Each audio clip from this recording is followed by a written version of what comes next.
بالکل۔ تو آپ ذرا قانونی تعریف بتائیے نکاح کے بارے میں، اور یہ کتنی اقسام ہوتے ہیں اصل میں نکاح کی؟ دیکھیں، نکاح کی تو کوئی اقسام ایسا نہیں ہے. یہ ایک سوشل کانٹریکٹ ہے، ایک معاہدہ ہے ایک مرد اور عورت کے درمیان. تو قانون میں کیا ایج مقرر ہے؟ عاقل و بالغ. شرعی طور پر اگر ہم اسے دیکھیں تو اس کے میں بلوغت کی عمر جو ہے وہ لڑکی کے لیے علیحدہ ہے، لڑکے کے لیے علیحدہ ہے. ٹھیک، لیکن بطور ماہر قانون آپ خود کیا سمجھتے کہ واقعی لڑکا لڑکی کو 18 تک ہونا چاہیے نکاح کے وقت؟ میڈیا اور ایڈوانس ٹیکنالوجی اور تعلیم کے معیار کی وجہ سے بچے باشعور تو ہو جاتے ہیں، لیکن شادی جو ہے نا وہ ایک دن کا کھیل نہیں ہے.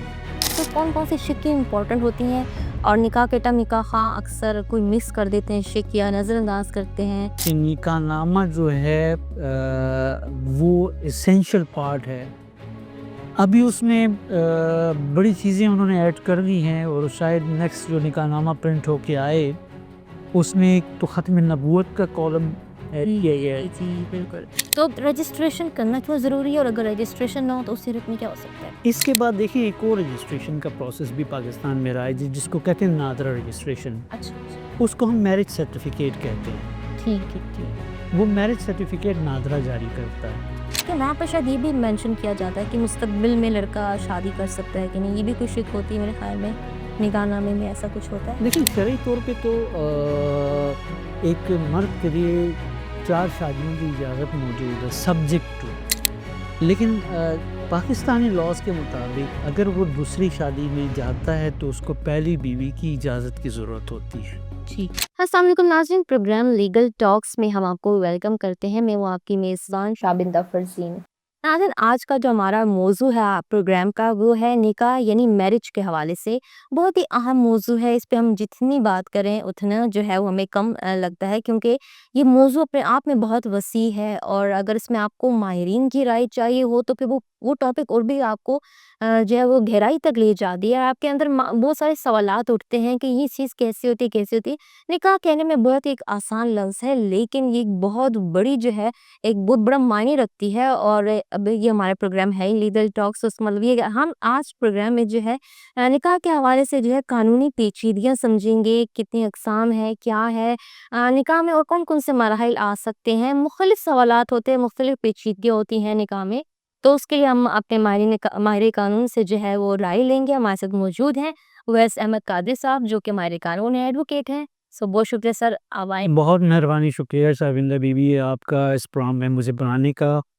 جیسا کہ آپ نے خود بتایا ہمارے ناظرین کو کہ آج کا ہمارا ٹاپک جو ہے وہ نکاح ہے.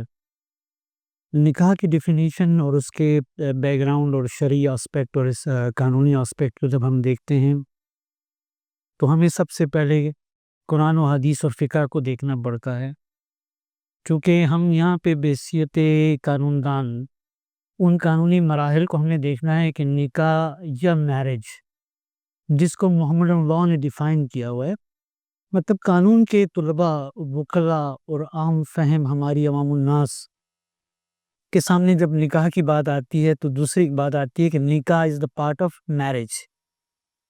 تو میرج جو ہے وہ شادی ہے. شادی کو جیسے کہ حدیث پاک ہے النکاح من سنتی فمن رغب عن سنتی فلیس منی.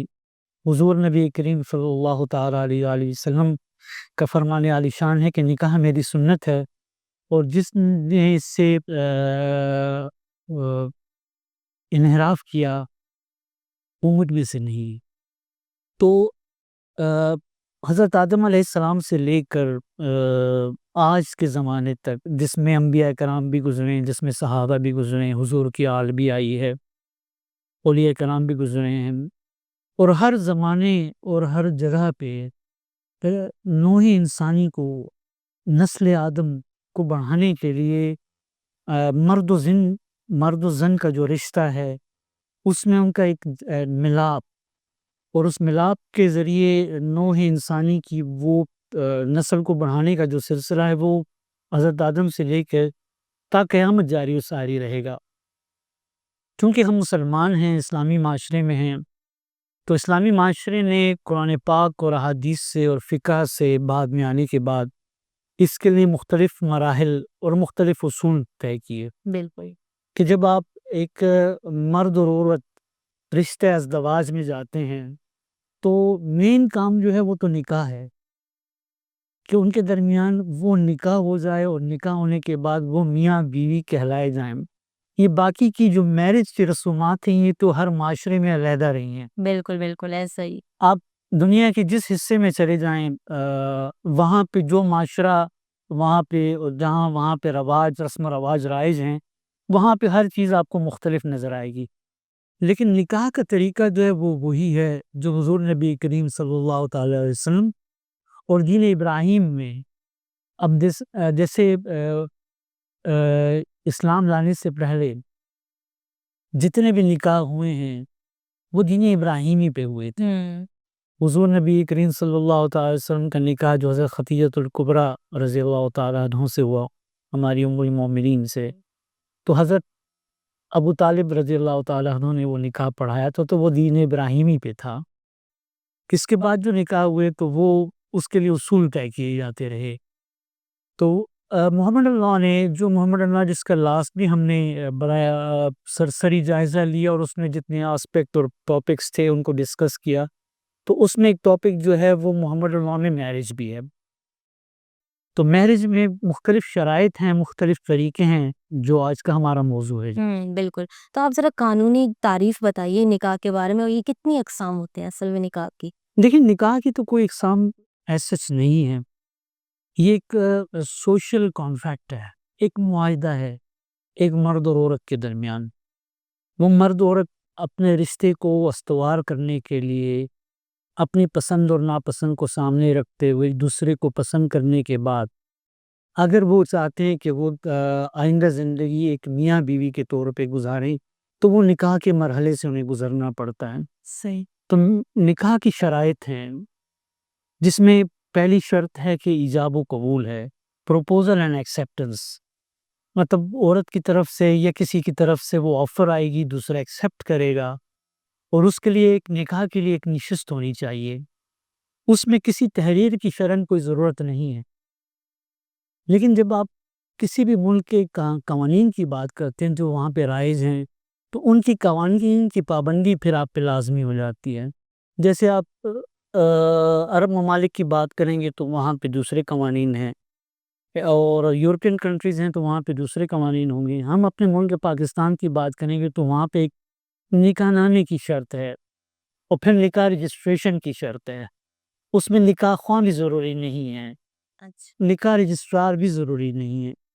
لیکن آئندہ آنے والے دنوں میں جب آپ نے کے درمیان نکاح ہو گیا اور نکاح کی آپ نے جو شرائط ہیں وہ پوری کر دی، تو اب مستقبل میں آپ کو ڈکلیئر بھی کرنا ہے نا، تو ڈکلیئر کرنے کے لیے آپ کے پاس تو کوئی ریٹن نہیں ہے۔ پھر اب جیسے پاکستانی قوانین کے مطابق آپ کو اپنے آپ کو پاکستانی سٹیزن کرانے کے لیے آپ کو شناختی کارڈ کی، نیشنل آئیڈینٹی کارڈ کی ضرورت پڑتی ہے۔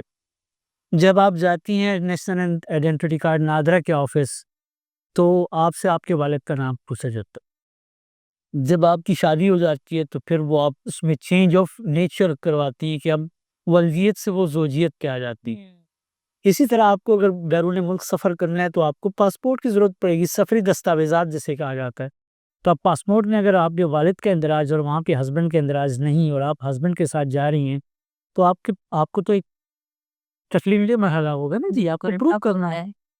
تو نکاح کی پہلی شرائط یہ ہے کہ دونوں لڑکا و لڑکی وہ بالغ ہونے چاہیے، پیوبرٹی۔ تو قانون میں کیا ایج مقرر ہے؟ عاقل و بالغ۔ شرعی طور پر اگر ہم اسے دیکھیں تو اس کے میں بلوغت کی عمر جو ہے وہ لڑکی کے لیے علیحدہ ہے، لڑکے کے لیے علیحدہ ہے۔ ٹھیک. اور یہ فزیکل پوزیشن پہ بھی ڈیپینڈ کر دی۔ فزیکل پوزیشن کسی خاتون یا مرد کی فزیکل پوزیشن اچھی ہوتی ہے وہ بالغ ہو جاتا ہے، اور کہاں پہ ایسا ہوتا ہے کہ ان کی فزیکل پوزیشن ایسی نہیں ہوتی، عمر زیادہ ہونے کے باوجود بھی بلوغت کے آثار نہیں ہوتے۔ تو شرعی طور پہ 11 سال جو ہے وہ لڑکی کے لیے 11 سال اور لڑکے کے لیے جو ہے وہ 16 سال کی بلوغت کی عمر ہے شریعت. شرعی طور پہ۔ جہاں تک پھر قانون کی بات کرتے ہیں تو قانون نے پھر مختلف اوقات میں مسائل کو سامنے رکھتے ہوئے جو روزمرہ زندگی میں وہ مسائل اور وہ سامنے آتے رہے نکاح کی صورت میں کہ لڑکی کی عمر کہاں پہ ہے، لڑکے کی عمر کہاں پہ ہے، تو مختلف اوقات میں اس کے اوپر قانون سازی کی جاتی رہی، مختلف قوانین بنتے رہے۔ تو ابھی جو موجودہ صورتحال آج کل کی ہے، تو جو نیا آرڈیننس پاس ہوا ہے جی، اس پہ انشاءاللہ کسی ٹاپک میں موضوع پہ بات کریں گے کسی نیکسٹ پروگرام میں۔ تو انہوں نے اس کے لیے وہ ایج علیحدہ مقرر کی ہے کہ اس ایج سے جو لڑکی کی عمر کم ہوگی تو وہ نکاح جو ہے وہ ویلڈ ڈکلیئر نہیں ہوگا، کیونکہ ایسا دیکھنے میں آیا ہے جس میں مقدمات بھی زیر سماعت رہے ہیں مختلف عدالتوں میں، اور جوڈیشری کے سامنے بھی اور ہماری مقننہ کے سامنے بھی ایسے مسائل آتے رہے ہیں جہاں پہ یہ ڈیفائن کرنا مشکل ہو جاتا تھا کہ آیا یہ لڑکی کی ایج کیا ہے، اس کا نکاح ہو سکتا تھا نہیں ہو سکتا۔ شرعی طور پہ تو کوئی پابندی نہیں ہے، لیکن محمد اللہ نے بھی ان لائٹ آف دی قرآن و حدیث اور فقہ اور مختلف اسکالرز کی اس کے اوپر اجتہاد کو مد نظر رکھتے ہوئے انہوں نے کہا کہ یہ عاقل و بالغ، عاقل مطلب عقل مند بھی، یونیٹک نہ ہو، ذہنی طور پر معذور بھی نہ ہو، ان دونوں کا بھی نکاح ہو سکتا ہے شرعی طور پر، لیکن وہ بذریعہ ولایت ہوگا، ولی کے ذریعے ہوگا۔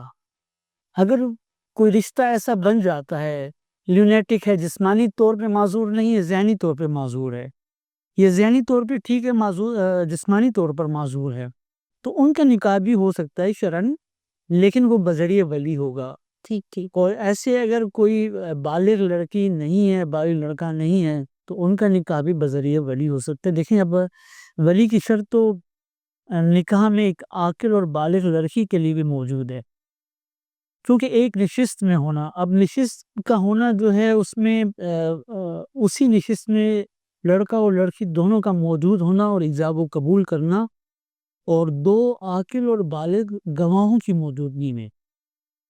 صحیح۔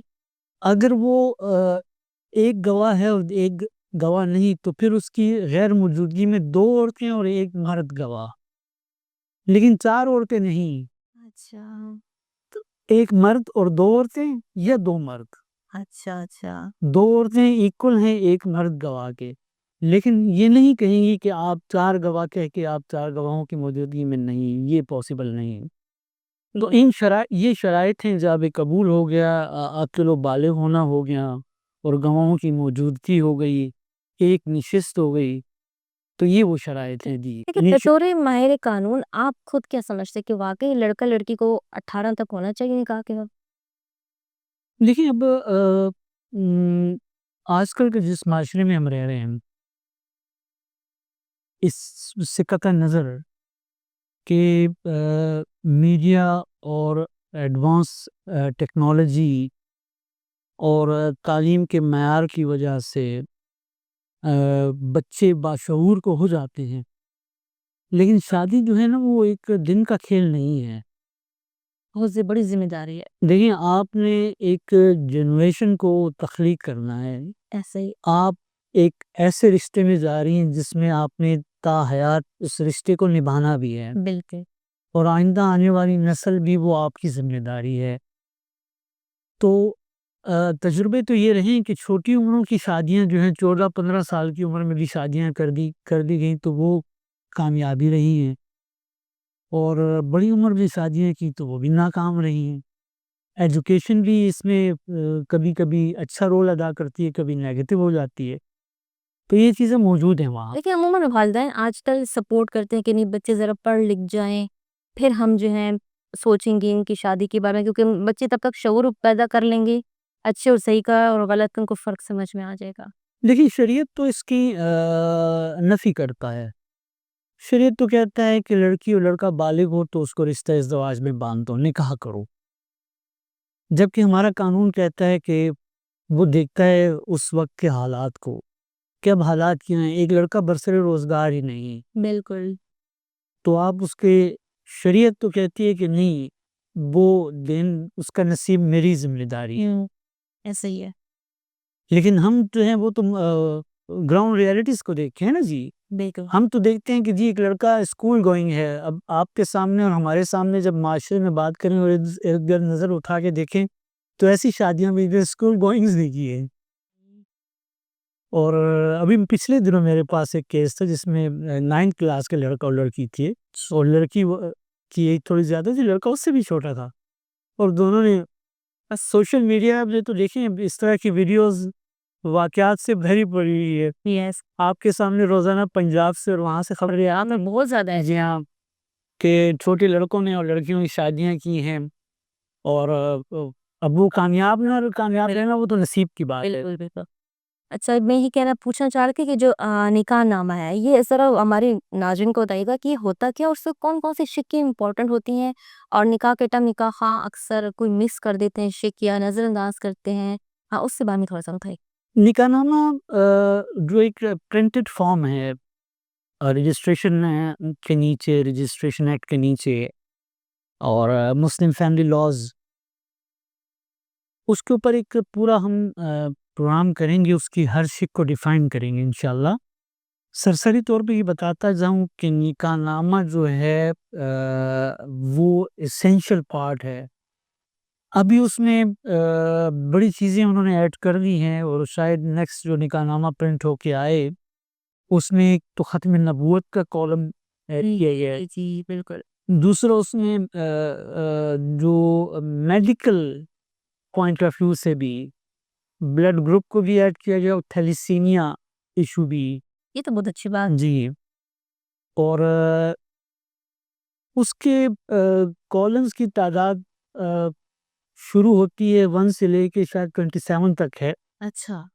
اور مختلف کالمز ہیں جس میں آپ یونین کونسل کا نمبر شامل کرتے ہیں، تحصیل کو ایڈ کرتے ہیں، ڈسٹرکٹ کو کس جگہ پہ ہو رہا ہے، لڑکے کا نام، ولدیت، شناختی کارڈ، لڑکے کی عمر، پھر اس کی کاسٹ، پھر لڑکی کی عمر، پھر لڑکی کی کاسٹ، اس کا CNAC اگر ہے، اس کی ولدیت، اس کی رہائش کا پتہ، آیا وہ کواری ہے، وڈو ہے، ورزن ہے، یا وڈو ہے، یا ڈائیورسڈ ہے، اس کو آپ ڈیفائن کریں گے. پھر اس کے بعد کالم آ جاتا ہے کہ اس کا ولی کون ہے، مطلب اگر کوئی ولی ہے جس کو اس نے اپوائنٹ کیا ہوا ہے اس کا نام. پھر اس کے ولی کے تقرر کے اوپر گواہوں کے نام ہیں، ان کی ولدیت کے، آیا وہ اس کا رشتہ ان گواہوں کا لڑکی کے ساتھ کیا ہے. پھر اس کے بعد کچھ کالم نیچے آتے ہیں لڑکوں کے گواہ کے بارے میں، شادی کے گواہ کے بارے میں. پھر ڈیٹ آف میرج آتی ہے.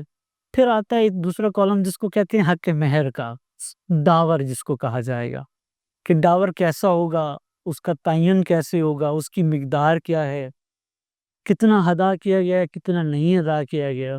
بالکل. اور اس کے بعد چلتے ہوئے کوئی پراپرٹی کا ذکر ہے وہ کیا جاتا ہے. پھر کوئی خاص شرائط لکھی جاتی ہیں. تو دوسرے صفحے کے اوپر آتا ہے کہ آیا کوئی لڑکی کو لڑکے نے حق کے طلاق بھی کوئی تفویض کیا ہے کہ نہیں کیا. اس کے بعد کچھ اور شرائط آتی ہیں. پھر اس کے بعد date of registration of marriage آتی ہے، نکاح خواہ کا نام، نکاح جو تو پھر چلتا ہی رہتا ہے. یہ چلتا رہتا ہے. بالکل. پھر اس کے 4 فارم ہوتے ہیں، 4 حصے ہوتے ہیں. 4 فارم ہوتے ہیں. ناظرین یہاں ہم چھوٹا سا بریک لیتے ہیں، پھر واپس آ کر یہیں سے اپنی گفتگو جاری رکھتے ہیں.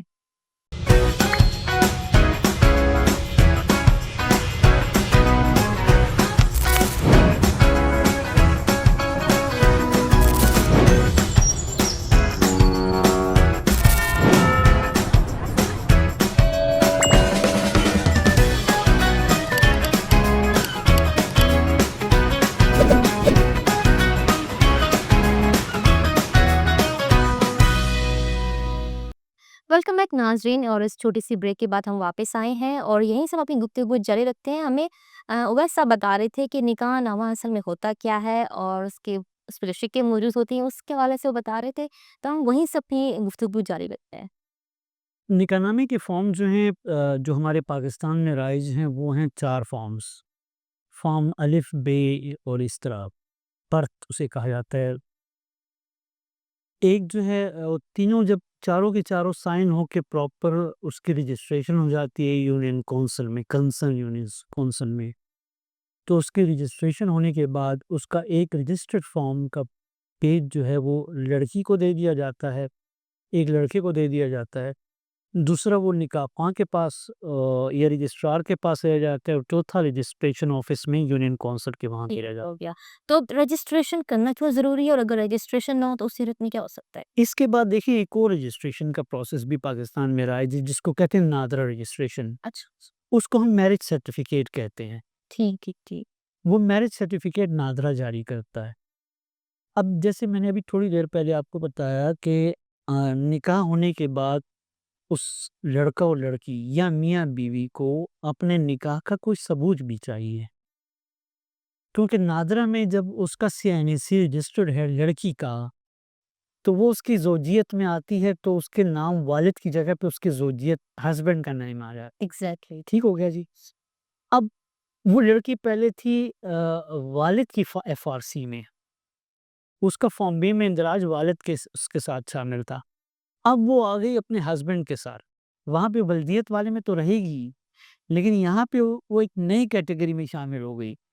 اب کل کو پاسپورٹ کی ضرورت پڑتی ہے، سفری دستاویزات، جیسے کہ میں نے پہلے بھی کہا، تو اگر ان کے پاس یہ سفری دستاویز نہیں ہیں اور وہ میاں بیوی ہیں تو کیسے وہ ٹریول کریں گے؟ ایگزیکٹلی تو یہاں پہ ہر جگہ پہ اسے ضرورت پڑتی ہے۔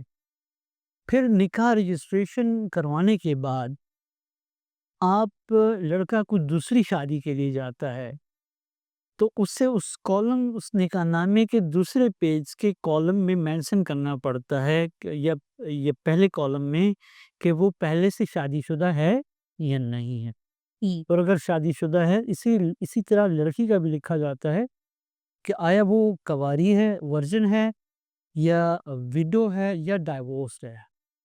تو یہاں پہ آپ پھر کنسیلمنٹ آف فیکٹ نہیں کر سکتے، کیونکہ وہاں پہ نادرا میں اور رجسٹریشن میں آپ کا وہ نکاح نامہ رجسٹرڈ ہے، اس رجسٹریشن کو سامنے رکھتے ہوئے یہ تمام آپ کی ضرورت بنے گی۔ اچھا لیکن وہاں پر شاید یہ بھی مینشن کیا جاتا ہے کہ مستقبل میں لڑکا شادی کر سکتا ہے کہ نہیں، یہ بھی کوئی شک ہوتی ہے میرے خیال میں، نکاح نامے میں ایسا کچھ ہوتا ہے؟ دیکھیں شرعی طور پہ تو ایک مرد کے لیے 4 شادیوں کی اجازت موجود ہے، سبجیکٹ ٹو کچھ شرائط ہیں کہ ان کے درمیان وہ عدل و انصاف بھی کر سکے، لیکن پاکستانی لاز کے مطابق اگر وہ دوسری شادی میں جاتا ہے تو اس کو پہلی بیوی کی اجازت کی ضرورت ہوتی ہے، ٹھیک اور وہ اجازت جو ہے وہ یونین کونسل جاری کرتا ہے اس کی اپلیکیشن پر، ٹھیک subject to the permission of wife. اگر وہ وائف کی پہلی بیوی کی اجازت کے بغیر دوسری شادی کرے گا تو اس کو ان قوانین کا سامنا کرنا پڑے گا جو قوانین اس کے خلاف بنائے گئے ہیں۔ اس قوانین میں اس کو پنشمنٹ بھی ملتی ہے، سزا بھی ملتی ہے، اور جرمانہ بھی کیا جاتا ہے۔ اور سیکنڈ وائف کو بھی ملتی ہے کہ نہیں، صرف تو ہسبینڈ؟ سیکنڈ وائف تو وہ تو بیسیکلی متاثرہ خاتون ہے نا، اس کے ہسبینڈ نے دوسری شادی کی ہے تو اس کو تو نہیں ملے گی، ہسبینڈ کو ملے گی۔ نہیں مطلب اب ہسبینڈ ایک لڑکی کو شادی کر کے لا رہا ہے دوسری شادی کر کے، تو اکاؤنٹیبل ہو گیا دوسری وائف بھی؟ نہیں وہ اکاؤنٹیبل نہیں ہوتی ہے۔ اچھا جی ٹھیک ہو اب دیکھیں جب ہم اس نیکسٹ ایپیسوڈ میں جائیں گے اس پروگرام کے، تو پھر ہم یہ بھی ڈیفائن کریں گے کہ میرج، کون سی میرج صحیح النکاح ہے، ٹھیک ہے جی، کون سی فاسد ہے، کون سی باطل ہے۔ اب وہ نکاح تو ہے، بالکل بالکل لیکن ان میں کیا ایسی ریکوائرمنٹس تھی جو پوری نہیں کی گئی، ایگزیکٹلی اور ان کا اس نکاح کو صحیح النکاح کے بعد جو ہے وہ نیکسٹ جنریشن جو ہے وہ انلیجیٹیمیٹ ہے، لیجیٹیمیٹ ہے، یہ جائز ہے یا ناجائز ہے۔ بالکل بالکل اب دوسری کیٹیگری جو آ جاتی ہے irregular، جس کو فاسد کہا جاتا ہے، تو فاسد کی صورت میں بچوں کو آپ کس کیٹیگری میں رکھیں گے؟ پھر تیسری کیٹیگری آ جاتی ہے وائڈ۔ اب کون سی صورتوں میں یہ وائڈ ہوگی، اور اس میں پھر وہ بچے کیا تصور ہوں گے؟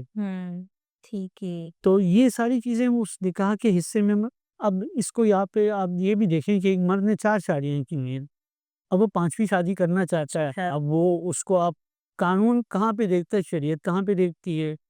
ایگزیکٹ آلریڈی اس کو تو دیکھیں اگر 4 اس نے کی ہیں تو اٹ مینس کہ اس کو سب پرمیشن ملی ہے پہلی، دوسری، تیسری سے، تو چوتھی پہ گیا ہے نا۔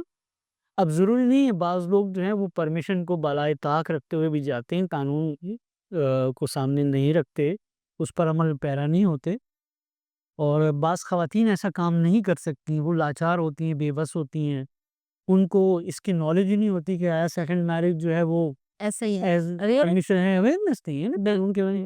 جیسے اب نکاح نامی کی آپ نے بات کی، تو نکاح نامی کی ایسی شرائط ہیں جس کے بارے میں عام پبلک کو بھی اویئرنیس نہیں ہے، لڑکی اور لڑکے کے والدین کو بھی اویئرنیس نہیں ہے. ان کے سامنے اگر یہ بات رکھی جائے تو وہ ان کے سر سے گزر جائے گی کہ یہ بھی کچھ چیز ہے. صحیح ہے. اور آپ یقین نہیں کریں کہ میں کچھ خواتین سے ملی ہوں، ان کی شادی کو 20-25 سال ہوتے ہیں، وہ کہتی ہم نے آج تک اپنا نکاح نامہ کھول کے نہیں دیکھا. اویئرنیس نہیں، ان کو میں سمجھنا چاہتی نہیں ہے کہ اس میں لکھا کیا ہے، آپ نے کس پہ سائن کیے، بس صرف سائن کر کے چھوڑ. دیکھیں جی، ابھی بھی پاکستان میں بھی، پشاور میں بھی یہ رواج ہے. کیونکہ ہم پشاور میں بیٹھے ہوئے ہیں تو ہم پورے پاکستان کو ریپرزینٹ کر رہے ہیں. ہم ملکی پاکستان کے قوانین کی بات کریں گے. پنجاب، سندھ، بلوچستان، یہاں پہ تھوڑا سا ایجوکیشنل ریٹ، معیار تعلیم بھی تھوڑا سا کم ہے اور لٹریسی ریٹ بھی کم ہے. تو اکثر بچیاں جو ہیں پڑھی لکھی ہونے کے باوجود اس چیز سے اویئر نہیں ہوتی کہ جو ہم شادی میں جا رہے ہیں، یہ ہمارا نکاح ہو رہا ہے، تو نکاح نامے کی اہمیت کیا ہے، ایسا ہی. نکاح کی شرائط کیا ہیں، کون سی ایسی شرائط ہیں جو کہ ہماری رسپانسبلٹی اور ہمارے حقوق کی بات کرتا ہے، کون سے لڑکے کی. آیا اس کی رجسٹریشن کہاں پہ ہونی چاہیے. بعض ایسے بھی ہیں کہ نکاح تو ہو جاتا ہے، اس کی رجسٹریشن نہیں کروائی جاتی. بالکل. اور دوسری شادی میں تو اکثر ایسا ہوتا ہے کہ وہ ہیڈن ہوتی ہے، وہ ڈسکلوز نہیں کی جاتی اپنی فرسٹ وائف سے، اور وہ نکاح نامہ جو ہے وہ نہ سامنے آتا ہے نہ رجسٹرڈ ہوتا ہے. اور اس کی وجہ سے وہ لڑکی بیچاری جو ہے وہ کہیں پہ بھی اپنا کلیم نہیں کر سکتی. اگر وہ نگلیکٹ ہوتی ہے یا اسے کوئی گریوینسز ہوتے ہیں، یا کل کو وہ متاثر ہو جاتی ہے، فرسٹ وائف اور سیکنڈ وائف کا ایشو سامنے آتا ہے اور اس لڑکی کو کورٹ جانا پڑتا ہے اور نکاح نامہ رجسٹرڈ ہی نہیں ہوتا. پھر اس میں جو پراپرٹی لکھی جاتی ہے، اب پراپرٹی کے بارے میں اب قانون یہ کہتا ہے کہ جو پراپرٹی نکاح نامے کا حصہ بن گئی وہ رجسٹرڈ پراپرٹی ہے. اب ہم کون سی پراپرٹی اسے دے رہے ہیں؟ والد کے نام پہ ہے، والدہ کے نام پہ ہم نے لکھ کے دے دی، ہماری ملکیت ہی کوئی نہیں ہے، اور میں نکاح میں جا رہا ہوں اور اپنی بیوی کو لکھ کے دے رہا ہوں، اور بیوی کے والدین اور بھائی بھی اس کو ایکسیپٹ کر رہے ہیں. ایسے نکاح بڑا چھوٹا لفظ ہے لیکن بہت زیادہ اس کے اندر پیچیدگی ہے. دیکھیں، ہم اور اکثر آپ نے اور ہم نے یہ بات نوٹ کی ہے، جتنے بھی شادیوں کے فنکشنز آپ نے بھی اٹینڈ کیے ہیں، میں نے بھی اٹینڈ کیے ہیں، رشتہ داروں کے، دوستوں کے، اس میں نکاح کی سیرمنی کے اوپر کوئی فوکس ہی نہیں کرتا. سراؤنڈنگز میں جتنی رسومات ہیں، منگنی سے لے کے مہندی، مایوں، بارات، ولیمہ، ان کے اوپر پورا فوکس ہوتا ہے. لیکن نکاح جو essential part of the marriage ہے، جس کے بغیر وہ شادی نہیں ہو سکتا. ہو ہی نہیں سکتی. اور بات اویئرنیس کی آتی ہے، لیکن ناظرین یہاں ہم ایک چھوٹا سا بریک لیتے ہیں، یہیں سے دوبارہ سے ہم کنٹینیو رکھتے ہیں ویس صاحب کے ساتھ. ایک بریک کے بعد واپس آتے ہیں.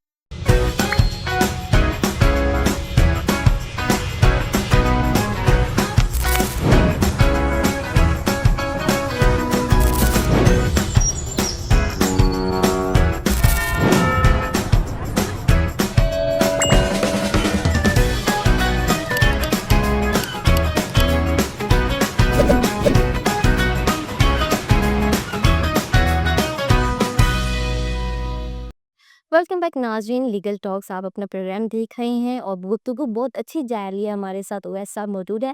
اویس صاحب ہمیں یہ بتائیے گا کہ جو زبانی جو نکاح ہوتا ہے تو اس کی کوئی قانونی حیثیت ہوتی ہے کہ نہیں ہوتی ہے؟ ایسا ہے کہ جی، میں نے پہلے پروگرام کے شروع میں آپ کو بات بتائی کہ شریعت میں نکاح کی کچھ جو شرائط بیان کی گئی ہیں شرعی طور پر، اس میں ایک نشست، ایجاب و قبول، اور 2 عاقل بالغ مرد گواہوں کا موجود ہونا، اور لڑکا اور لڑکی کا بھی عاقل اور بالغ ہونا ضروری ہے. اس میں کوئی تحریر نہیں ہے، کوئی خطبہ نکاح نہیں ہے، کوئی رجسٹریشن نہیں ہے، کوئی نکاح خواہ نہیں ہے. ٹھیک ہو.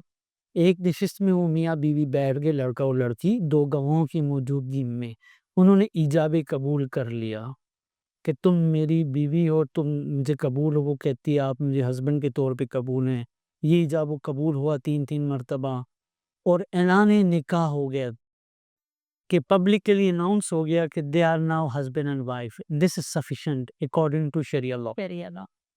اب اس کی رجسٹریشن کیوں ضروری ہے؟ وہ نکاح نامے کے فارم فل کرنے کیوں ضروری ہیں؟ وہ نادرہ کی رجسٹریشن کیوں ضروری ہے؟ کیونکہ نادرہ ایک اتھارٹی ہے جو اپنے شہریوں کا ریکارڈ مرتب کرتی ہے، اور اس میں انہوں نے، جیسے میں نے کہا نا کہ وہ نکاح کی شرائط میں قانون میں یہ بھی ہے کہ پہلی بیوی کی موجودگی میں دوسری بیوی، بہت لوگ اس بات کو بھی چھپا دیتے ہیں، وہ ڈسکلوز ہی نہیں کرتے۔ وڈو ہوتی ہے، اس کی دوسری شادی ہو رہی ہے، وہ کہتے ہیں جی کنواری ہے، عمر پراپر نہیں لکھی جاتی۔ ایسا ہی ہے۔ پھر دوسرا اگر وڈو ہے یا ڈائیورسڈ ہے وہ نہیں لکھی جاتی، ہسبینڈ کی دوسری شادی کے بارے میں نہیں لکھا جاتا، نکاح خواہ نکاح رجسٹران نہ پوچھتے ہیں نہ ان کو بتایا جاتا ہے۔ اور نکاح کی وہ بھی شرائط جو کہ ایک خاتون کے لیے، دیکھیے وہ عورت جس کے ساتھ ایک مرد نکاح کر رہا ہے وہ اپنا نفس جو ہے نا آپ کے سپرد کر رہی ہے۔ جیسے قرآن پاک میں سورہ بقرہ میں اللہ تبارک و تعالیٰ فرماتے ہیں کہ وہ تمہارا لباس ہے، تم اس کا لباس ہو۔ تو جب آپ اس کا لباس ہو گئے اور وہ آپ کا لباس ہو گئے تو اٹ مینس کہ اللہ تبارک تعالیٰ یہ بھی کہا جاتا ہے کہ مرد جو ہے وہ عورت کی پستی سے ہے، اور جوڑے آسمانوں بھی ایک عام فہم الفاظ میں اس کا قانون سے کوئی تعلق نہیں ہے۔ تو وہ جب آپ کے رشتے ازدواج میں آتی ہے، اپنے والدین کو چھوڑ کے، بہن بھائیوں کو چھوڑ کے، اپنی 18 19 14 جو بھی اس کی عمر ہے، وہ رفاقت کو بالائے طاق رکھتے ہوئے ایک غیر مرد کے ساتھ آتی ہے، تو اس کے کچھ حقوق ہیں نا، بالکل ایسا ہی ہے۔ ان حقوق کو پورا کرنا آپ کی ذمہ داری ہے بحیثیت مرد، بحیثیت سربراہ۔ اب آپ کو ایک فرد کا سربراہ ہونا ہے، آپ کی ذمہ داری ہو گئی ہے وہ بیوی، اور اگر وہ بیوی آپ کی ذمہ داری ہے تو اس کے کچھ حقوق شریعت نے مقرر کیے ہوئے ہیں ٹھیک۔ کہ اس کا حق مہر مقرر کریں گے، وہ حق مہر آپ ادا کریں گے، اس کا نان نفقہ دیں گے۔ اب نان نفقہ کیا ہے؟ وہ اس کی مینٹیننس ہے، وہ اس کے اخراجات ہیں، جو منتھلی اخراجات بھی دے سکتے ہیں، ڈیلی بھی دے سکتے ہیں، تاکہ اس کو اپنی ضروریات کا خیال خود رکھنا پڑے۔ کچھ آپ رکھو گے، کچھ تو اس کی اپنی ضروریات ہیں، اور وہ کیا چیز آپ اس کو شیورٹی کے، کل کو آپ ایک عورت کو لے کے جاتے ہیں، اس کو 2 دن 10 دن اپنے ساتھ رکھتے ہیں، ٹھیک ہے آپ نے نکاح بھی کیے، پھر اس کو چھوڑ دیتے ہیں۔ طلاق کے 3 الفاظ، اور اس کے اوپر ہم ڈائیورس کا ٹاپک آئے گا، ڈیسولوشن آف میرج، یہ طلاق کا ٹاپک آئے گا تو اس میں ہم ڈسکس کریں گے کہ مرد سنی اور اہل تشیع اور دوسرے جو مسالک ہیں وہاں پہ جو ہمارے مجتہدین ہیں بالکل اور جو فقہ ہیں وہ طلاق کے بارے میں کیا کہتے ہیں۔ تو آپ نکاح جو ہے وہ بڑے دھوم دھڑکے کے ساتھ، آپ ڈھول باجے کے ساتھ، آپ بڑا اہتمام کرنے کے بعد، آپ محافل ارینج کرنے کے بعد، دعوت بارات ولیمہ، لیکن جب آپ طلاق کی بات آتی ہے تو آپ ایک 3 الفاظ اپنی زبان سے ادا کرتے ہیں، اس میں نہ گواہوں کی ضرورت ہے، نہ مردوں کی ضرورت ہے، نہ عورت کی ضرورت ہے۔ اگر عورت سامنے موجود نہیں بھی اور آپ نے اس کو طلاق دے دی، وہ الفاظ ادا کر دیے، تو ان الفاظ کی بنیاد کے اوپر وہ تمام رشتہ جو ہے، وہ چھوٹا سا بڑا سا رشتہ جو جتنے سالوں پر محیط تھا وہ یک لخت میں ختم ہو جاتا ہے۔ اگر آپ ریٹن فارم میں بھیج رہے ہیں، خط کے ذریعے، ای میل کے ذریعے، تو بھی کنسیڈر آج کل تو دیکھیں سوشل میڈیا کے واٹس ایپ بھی استعمال کر سکتے ہیں، اچھا تو اس کے اوپر اجتہاد ہو بھی رہا ہے اور ہوا بھی ہے، اسلامی نظریاتی کونسل نے بھی اور مختلف لوگوں نے، اور فیصلے بھی موجود ہیں۔ تو انشاءاللہ نیکسٹ آنے والے ٹاپکس میں جب اس کے اوپر بات ہوگی تو ایک تفصیل ہے اس ٹاپک کی، بالکل کیونکہ آج ہمارا ٹاپک جو تھا نکاح کا تھا، اور اس کو بھی ہم نے بڑا، ہمارا بیسیکلی مقصد شابندہ یہ ہے کہ ہمارے ناظرین جو دیکھ رہے ہیں، ہمارا مقصد جو ہے وہ قانون کے طلباء اور وکلاء اور جنرل پبلک، کیونکہ دیکھیں وکلاء بھی قانون پڑھ رہے ہیں اور جو ہیں وہ اسٹوڈنٹ بھی پڑھ رہے ہیں، لیکن جنرل پبلک جو ہے اس سے بالکل بہت دور ہے۔ بالکل ہمیں ہمارے پروگرام کرنے کا مقصد لیگل ٹاکس کا یہ ہے کہ ہمارے درمیان جو سوال و جواب ہوں جو بحث مباحثہ ہو، بالکل جو چیز دیکھیں ہماری بھی نالج لمیٹڈ ہے، آپ کی نالج بھی لمیٹڈ ہے، ہم نے جو پڑھا ہے ہم وہ ڈیلیور کرنے ہیں۔ ایگزیکٹلی اس میں جو سوالات پیدا ہوتے ہیں، جو شکوک و شبہات پیدا ہوتے ہیں، جو نئے سوالات جنم لیتے ہیں، وہ آپ سے ہم سے پوچھیں گے، ہم اس کو پراپر اسسٹنس دے سکیں گے۔ اسی تو انشاءاللہ یہ سلسلہ آئندہ پروگرام میں بھی چل جائے اس کو ہم یہیں کنٹینیو رکھیں گے، اور بہت اچھا لگا کہ آپ نے اتنا اپنا نالج شیئر کیا ہمارے ساتھ، ہمارے ناظرین کے ساتھ، اور اسی کو ہم مزید نالجبل بناتے رہیں گے۔ قانونی حیثیت بیچ میں ہم ذکر کریں گے، شریعت ہماری کیا کہتی ہے وہ بھی، لیکن نکاح اتنا وسیع ٹاپک ہے کہ یہ ایک پروگرام میں کور نہیں کیا جا سکتا، ہمیں جو ہے وقت کی پابندی بھی ہمیں کرنی ہوتی ہے پروگرام کو لے کے، لیکن انشاءاللہ ہم اسی ٹاپک کو ہم نیکسٹ ایپیسوڈ تک لے کے جائیں گے۔ نیکسٹ پروگرام میں ہم اسی پر بات کریں گے مزید، اور آپ سے مزید سوالات پوچھیں گے۔ اگر ہماری عوام کچھ پوچھنا چاہے گی تو اس کو بھی ہم شامل کریں گے اپنے اس پروگرام میں۔ ایک آپ بہت وسیع ٹاپک، اس پہ ہم جتنا بات کریں کم ہے، کیونکہ پیچیدگیاں اس میں بہت زیادہ ہے، لیکن امید ہے کہ اب تک آپ نے جتنا سنا ہوگا آپ کو اندازہ ہوا ہوگا کہ ہمارے اندر اویئرنیس لیکن بھی نہیں ہے نکاح کو لے کے۔ ہمیں صرف اتنا پتہ ہے کہ نکاح ہوتا کیسے ہے، لیکن اس ہونے کے دوران بھی کیا ہونا چاہیے اور کیا نہیں ہونا چاہیے، قانون کیا کہتی ہے، قانون کیا کہتا ہے، شریعت کیا کہتی ہے، یہ چیزیں ہمیں بالکل نہیں پتہ، نہ لڑکی کو اور لڑکے کو، ایون کے والدین تک کو نہیں پتہ۔ تو ہمیں ان پیچیدگیوں پر جو ہے تھوڑا سا غور کرنے کی ضرورت ہے، اویئرنیس لانے کی ضرورت ہے، اور ہمارا مقصد لیگل ٹاک کا یہ ہے کہ آپ کے لیے قانون کو ہم آسان بنائیں، آسان زبان میں۔ تو امید ہے آپ کو آج کا پروگرام پسند آیا ہوگا۔ انشاءاللہ ہم نیکسٹ پروگرام میں بھی اسی موضوع پر اپنی گفتگو جاری رکھیں گے۔ اویس صاحب کو اور مجھے اجازت دیجیے، اللہ حافظ۔